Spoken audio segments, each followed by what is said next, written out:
반갑습니다. 8월 19일 수요일입니다. 오늘도 복 있는 사람 영상 큐티에 참여해주신 모든 분들 진심으로 환영합니다. 하나님께서 오늘 우리에게 주시는 말씀은 사사기 20장 12절부터 28절까지의 말씀입니다. 제가 봉독해 드리겠습니다. 이스라엘 지파들이 베냐민 온 지파에 사람들을 보내어 두루다니며 이르기를 너희 중에서 생긴 이 악행이 어찌 됨이냐. 그런즉 이제 기브아 사람들 곧 그 불량배들을 우리에게 넘겨주어서 우리가 그들을 죽여 이스라엘 중에서 악을 제거하여 버리게 하라 하나 베냐민 자손이 그들의 형제 이스라엘 자손의 말을 듣지 아니하고 도리어 성읍들로부터 기브아에 모이고 나가서 이스라엘 자손과 싸우고자 함이라. 그때 그 성읍들로부터 나온 베냐민 자손의 수는 칼을 빼는 자가 모두 26,000명이요 그 외에 기브아 주민 중 택한 자가 700명인데 이 모든 백성 중에서 택한 700명은 다 왼손잡이라 물매로 돌을 던지면 조금도 틀림이 없는 자들이더라. 베냐민 자손 외에 이스라엘 사람으로서 칼을 빼는 자의 수는 40만 명이니 다 전사라. 이스라엘 자손이 일어나 베델에 올라가서 하나님께 여쭈어 이르되 우리 중에 누가 먼저 올라가서 베냐민 자손과 싸우리까 하니 여호와께서 말씀하시되 유다가 먼저 갈지니라 하시니라. 이스라엘 자손이 아침에 일어나 기브아를 대하여 진을 치니라. 이스라엘 사람이 나가 베냐민과 싸우리고 전열을 갖추고 기브아에서 그들과 싸우고자 하매 베냐민 자손이 기브아에서 나와서 당일에 이스라엘 사람 22,000명을 땅에 엎드러뜨렸으나 이스라엘 사람들이 스스로 용기를 내어 첫날 전열을 갖추었던 곳에서 다시 전열을 갖추니라. 이스라엘 자손이 올라가 여호와 앞에서 저물도록 울며 여호와께 여쭈어 이르되 내가 다시 나아가서 내 형제 베냐민 자손과 싸우리이까 하니 여호와께서 말씀하시되 올라가서 치라 하시니라. 그 이튿날에 이스라엘 자손이 베냐민 자손을 치러 나아가매 베냐민도 그 이튿날에 기브아에서 그들을 치러 나와서 다시 이스라엘 자손 18,000명을 땅에 엎드려뜨렸으니 다 칼을 빼는 자였더라. 이에 온 이스라엘 자손 모든 백성이 올라가 베델에 이르러 울며 거기서 여호와 앞에 앉아서 그날이 저물도록 금식하고 번제와 화목제를 여호와 앞에 드리고 이스라엘 자손이 여호와께 물으니라. 그때에는 하나님의 언약궤가 거기 있고 아론의 손자인 엘르아사라의 아들 비느하스가 그 앞에 모시고 섰더라. 이스라엘 자손들이 여쭈기를 우리가 다시 나아가 내 형제 베냐민 자손과 싸우리이까 말리이까 하니 여호와께서 이르시되 올라가라. 내일은 내가 그를 내 손에 넘겨주리라 하시는지라. 아멘. 이제 이스라엘 사람들이 이제 베냐민 온 지파의 사람을 보내면서 이 기브아 사람들이 행한 악행을 이제 고발하고 그리고 그 기브아 사람들을 자신들에게 넘겨주라고 요청합니다. 우리가 그들을 죽여서 이스라엘 자손 중에서 악을 제거하겠다라고 말을 하지요. 근데 이 베냐민 자손이 어떻게 하느냐 하면 그 말을 듣지 않고 오히려 이스라엘 자손과 싸우려 합니다. 소위 말하는 대로 깜가구가 되게 좋은 사람들 같습니다. 15절 말씀해 보시면 그때 그 성읍들로부터 나온 베냐민 자손의 수는 칼을 빼는 자가 모두 26,000명이요 그 외에 기브아 주민 중 택한 자가 700명인데 이 베냐민 군사들이 26,000명이었고요. 이 기브아에서 이제 700명이 보태졌습니다. 그래서 26,700명인데 이스라엘 자손들의 군사의 수는 몇 명이냐면 40만 명입니다. 계산이 좀 복잡하죠. 26,700대 40만 얼마나 비율이 나올지 모르겠습니다만은 2만 명이라고 잡으면 거의 20배 정도 되죠. 그럼 한 대여섯 배, 한 6-7배 되지 않을까 싶은데 이런 엄청난 전력의 차이에도 불구하고 베냐민 자손이 이스라엘 사람들과 싸우러 나옵니다. 자, 그들을 왜 싸우러 나왔나요? 기브아 사람들을 보호하기 위해서죠. 이 기브아 사람들이 범한 죄로 보면 마땅히 하나님 앞에 큰 징계를 받아야 했는데 이 베냐민 사람들은 왜 기브아 사람들을 순순히 내어주지 않고 보호하려고 한 것입니까? 자기 베냐민 지파에 속한 사람들이었기 때문입니다. 기브아는 베냐민에 속한 지파지요. 자기 사람들을 아끼고 보호하는 것, 그거야 누가 뭐라 할 수 있겠습니까만 문제는 그것이 지금 도를 지나치게 된 겁니다. 마땅히 베냐민 지파도 이 기브아 사람들의 죄를 지적하고 그 죄에 대한 응당한 대가를 지불하도록 하는 것이 맞지요. 그러나 이 베냐민 사람들은 그 기브아 사람들을 이제 옹호해주고 보호해주고 거기에 한 걸음 더 나아가서 그들을 위해서 이스라엘 전체와 싸우는 것을 마다하지 않는 그런 모습을 보여줍니다. 여러분, 우리 이 세상의 병폐가 바로 이런 것 아니겠습니까? 내 사람이라고 생각되면 죄악까지 덮어주려고 그러고, 내 사람이라고 생각되면 어떤 경우든지 도와주고 그렇게 길을 열어주려고 하는 그런 모습을 보지 않습니까? 그러나 그렇게 하는 것이 결코 바람직하지 않다는 것을 오늘 본문은 잘 보여줍니다. 마땅히 공정해야 하고, 특별히 죄의 문제 앞에서는 누구든지 그 죄에 대해서 단호함을 보여주어야 했는데, 이 베냐민 사람들은 단지 자기 지파 사람들이라는 이유로 이 기브아 사람들을 보호해 줍니다. 여러분, 이런 모습이 사회에만 있겠습니까? 교회나 가정에서는 없겠습니까? 요즘 이 학폭 문제, 또 공교육에 대한 문제가 많이 들려오고 있습니다만, 내 자식을 아끼는 마음이야 모든 부모가 다 똑같지만, 그런데 내 자식을 아끼는 그 마음이 과도해서 내 자식만 생각하고 내 자식에게만 유익하도록 하는 그런 마음을 가진 부모들이 많기 때문에 오늘날 우리 사회가 굉장히 어려워지고 있고 공교육이 무너지고 있는 것 아니겠습니까? 어떤 의미에서 보면 내 자녀일수록, 나하고 가까운 사람일수록 더 엄중해야 되는 것 아니겠습니까? 그런 모습이 이 그리스도인들에게 필요하다는 것을 이제 반증하는 것이 바로 이 베냐민 사람들입니다. 우리 사랑하는 성도 여러분, 부디 이런 베냐민 지파가 보여주는 부정적인 모습을 통해서 잘 배워서 혹시 나에게는 이런 모습은 없는지, 나는 공정한지, 나는 내가 아끼는 사람, 내 편이라고 생각하는 사람이라면 무조건 편들어주는 그런 모습은 없는지 한번 깊이 한번 생각해 보시고, 특별히 지도자의 자리에 있는 사람들일수록 더 이런 부분들을 조심해야 되는 것도 깨닫게 되기를 바랍니다.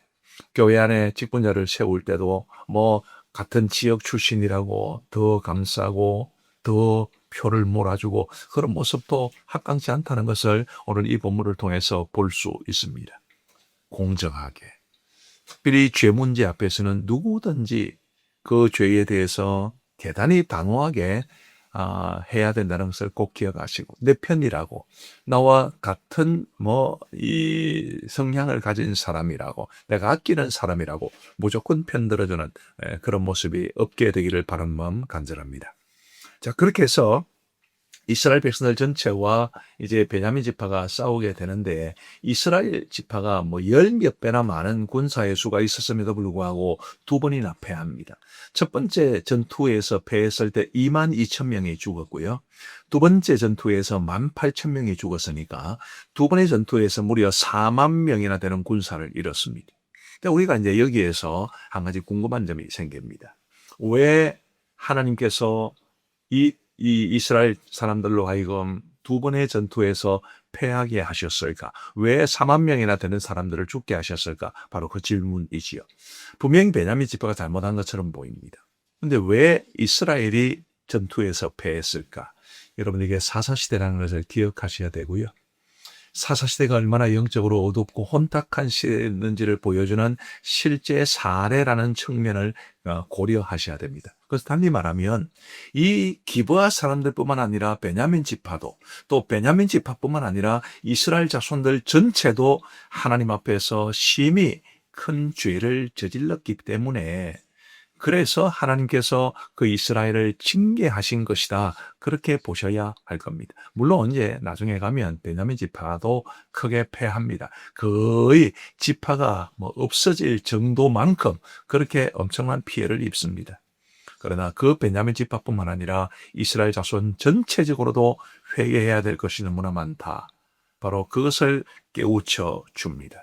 이스라엘 백성들이 두 번의 전투에서 배워야 할 것이 바로 그것이었습니다. 하나님께서 우리를 징계하신다, 그 사실을 깨달아야 했습니다. 그런데 그들은 가만히 보면 이 두 번의 전투에서 슬퍼하기만 했지, 그러나 진정으로 자신의 모습을 돌아보지는 못합니다.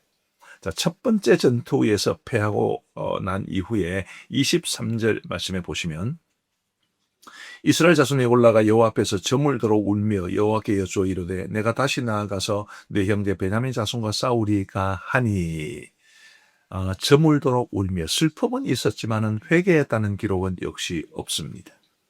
또 두 번째 전투에서 18,000명을 잃었던 그 패배를 통해서도 어떤 반응을 보이느냐 하면 26절에 보시면 이에 온 이스라엘 자손 모든 백성이 올라가 베들에 이르러 울며 거기서 여호와 앞에 앉아서 그날이 저물도록 금식하고 번제와 화목제를 여호와 앞에 드리고 이스라엘 자손이 여호와께 물으니라. 그때에는 하나님의 언약궤가 거기 있고 아론의 손자인 엘르아살의 아들 비나하스가 그 앞에 모시고 섰더라. 이렇게 말씀하고 있는데 여기는 첫 번째 전투에서의 패배보다는 조금 더 나아 보입니다. 여기도 슬픔은 있었지만, 울었다는 표현이 있죠. 슬픔은 있었지만 첫 번째 패배 이후에는 없었던 금식하고 번제와 화목제를 하나님 앞에 드리고 또 하나님 앞에 묻는 그런 모습도 있었습니다. 그럼에도 불구하고 이런 모습이 그들이 진정으로 회개했다는 것을 보여주는 것은 아닙니다. 오히려 이렇게 보셔야 되죠. 종교적인 외형은 갖추었습니다. 금식도 했죠. 하나님 앞에 제사도 드렸죠. 분명히 종교적인 외형, 신앙적인 외형은 갖추었지만 진심으로 하나님 앞에서 자신들의 모습을 뉘우치고 회개하는 모습은 없었다는 것을 우리는 주목해야 합니다.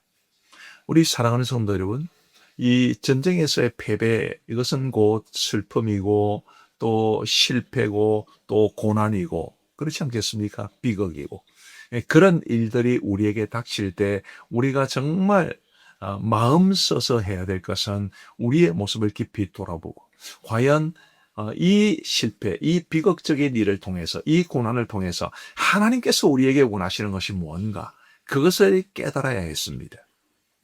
이스라엘 백성들이 그때 이 사건을 통해서 깨달았다면 사사시대가 어쩌면 빨리 끝났을지도 모릅니다. 28절을 보시면 아론의 손자인 엘르아살의 아들 비느하스가 그 앞에 모시고 섰더라. 아론의 손자인 엘르아살의 비느하스가 그 당시 있었다는 것은 이 사건이 사사시대가 시작되고 나서 얼마 지나지 않아서 이루어진 사건임을 보여주거든요. 그래서 이들이 정말 자신의 죄를 깊이 깨달았다면 사사시대는 빨리 마쳤을 텐데 그렇게 하지 못했기 때문에 사사시대가 오래도록 진행이 되면서 이스라엘 백성들이 그 수많은 고통을 당하게 된 것입니다. 우리 사랑하는 성도 여러분, 고난이 찾아오고 실패를 경험하고 어떤 비극적인 일을 경험하고 할 때 정말 슬퍼만 하지 말고 종교적인 외형만 갖추지 말고 진심으로 우리의 모습을 돌아보고 회개할 것이 있으면 회개하고 청산할 것이 있으면 청산하면서 하나님 앞에 바르게 세워지는 그런 계기가 될 수 있게 되기를 바라는 마음 간절합니다. 우리 기도하시겠습니다. 자비하신 아버지 하나님 감사합니다. 오늘도 우리에게 새로운 한 날을 주시고 이 한 날을 말씀과 함께 시작할 수 있도록 도와주신 것을 진심으로 감사합니다. 아버지 하나님 주신 말씀 깊이 기억하며 하나님의 말씀이 정말 우리의 삶에 우리가 말씀대로 살아가는 계기가 될 수 있도록 그 길을 보여줄 수 있도록 은혜를 베풀어 주옵소서. 하나님의 말씀이 우리에게 가르쳐 주시는 그 길을 따라 행할 수 있는 믿음을 저희들에게 더하여 주옵소서.